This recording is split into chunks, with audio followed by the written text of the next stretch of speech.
when I first went to NATO, my first meeting, I noticed that very few people were paying.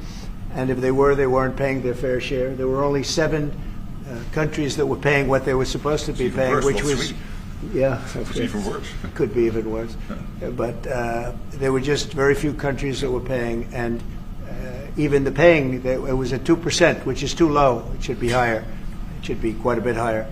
But you had Poland, and I remember Poland was actually paying a little bit more than they were supposed to, which I was very impressed with. And they've been actually terrific, and some of the others. But most of them weren't paying, or they were paying very little. And I didn't think it was appropriate to bring it up there, but I said it's going to be brought up at my next meeting. And my next meeting, you know, the first meeting you want to give them a little break. The second meeting, it began, and I was able to raise hundreds of billions of dollars. I just said, we're not going to be involved with you if you're not going to pay.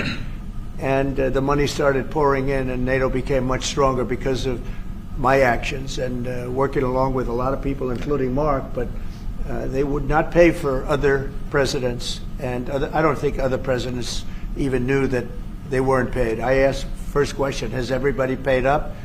And literally, I mean, they told me 7. You could be right, it could be 3, but that makes it even worse. But they just weren't paying.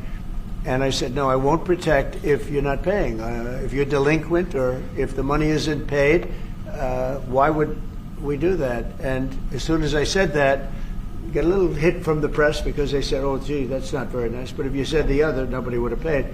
And the money started coming in by the billions. And, you know, hundreds of billions of dollars flowed into NATO, and NATO became strong. Yeah. And you remember that. Your predecessor, who I thought was a very good man. Absolutely. Actually. Jens Stoltenberg. He sends his best greetings. He was terrific. Stoltenberg, Secretary General. Great and man.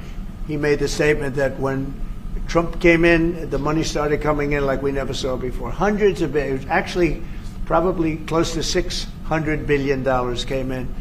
And NATO became strong from that standpoint. And now we have to use it wisely, and we have to get this war over with, and you'll be back to a normal, much more normal life.